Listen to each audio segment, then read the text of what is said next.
집이 크면 행복할 줄 알았는데 지난달 20년 넘게 살던 30평 아파트에서 18평으로 이사한 후 아내가 툭 던진 말입니다. 저도 고개가 절로 끄덕여졌죠. 정말 그랬어요. 젊었을 때는 무조건 넓은 집이 좋다고 생각했거든요. 방 하나 더, 평수 몇 개 더. 그래야 여유롭고 풍요로운 삶이라고 믿었습니다. 하지만 50대를 바라보는 지금 생각이 완전히 바뀌었어요. 아이들이 어릴 때는 몰랐습니다.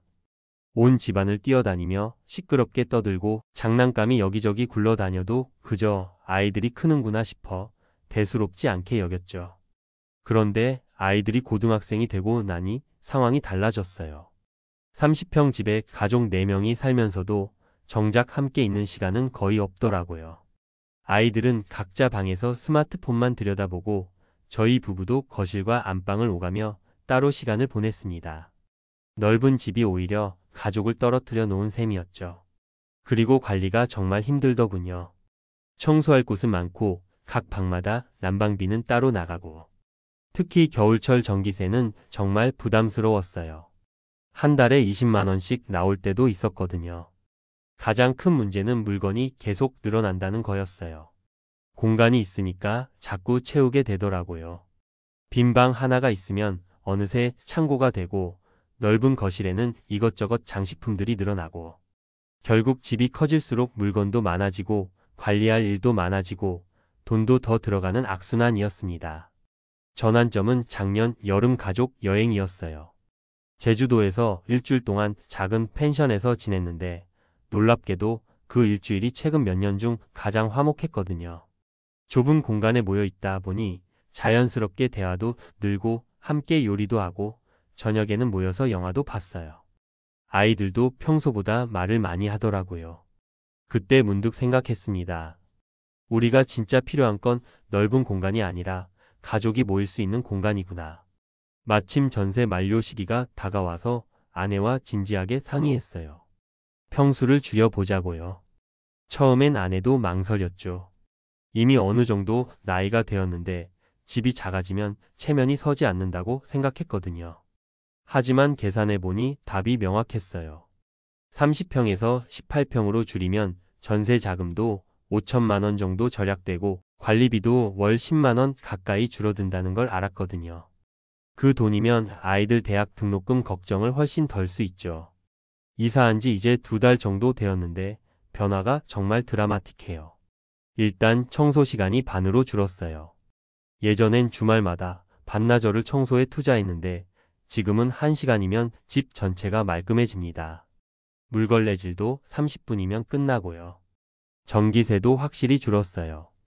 예전엔 겨울철에 20만 원씩 나왔는데 지금은 많이 나와도 12-13만 원 정도예요. 난방할 공간이 줄어드니 당연한 결과죠. 가장 큰 변화는 물건이 저절로 줄어든다는 거예요.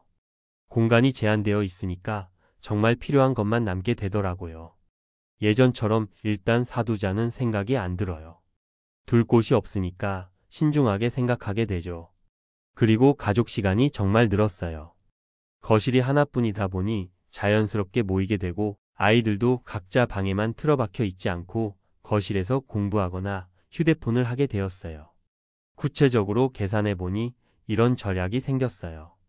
전세 자금 차액으로 생긴 5천만 원을 적금에 넣어두니 월 이자만 9만 원 정도 나와요. 관리비는 월 7만 원에서 4만 원으로 줄었고 전기세는 월 평균 6만 원 정도 절약되었습니다. 이것만 해도 월 18만 원 정도의 여유가 생긴 셈이에요.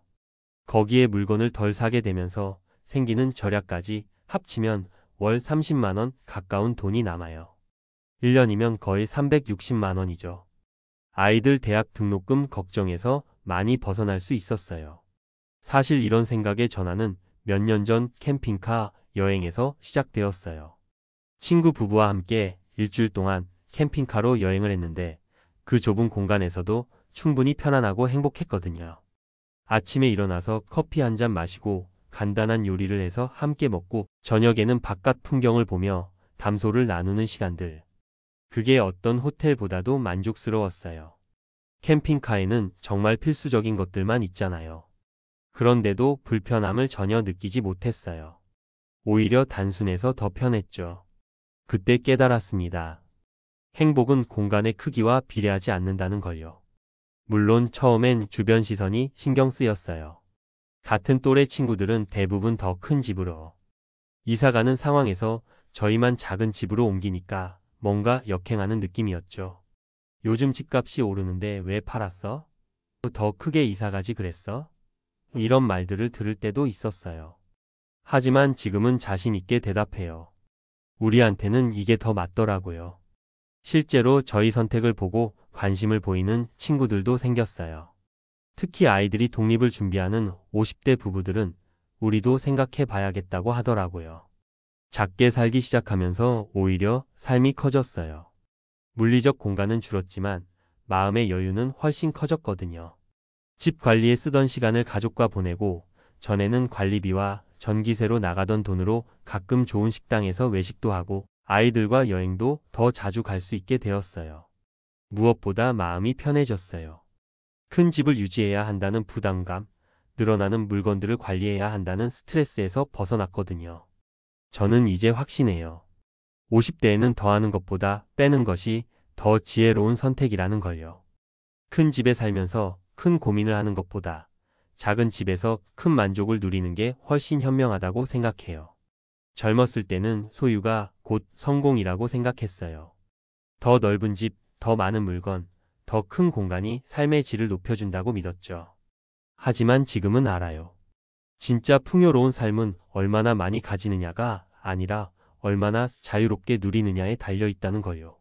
작은 집에서 큰 행복을 찾고 계신 분들 혹은 큰 집 때문에 고민이 많으신 분들에게 이 이야기가 조금이라도 도움이 되었으면 합니다. 우리 나이에는 체면보다 편안함이 소유보다 자유가 더 소중하니까요. 읽어주셔서 고맙습니다. 마음에 와닿았다면 구독과 좋아요도 꼭 부탁드릴게요.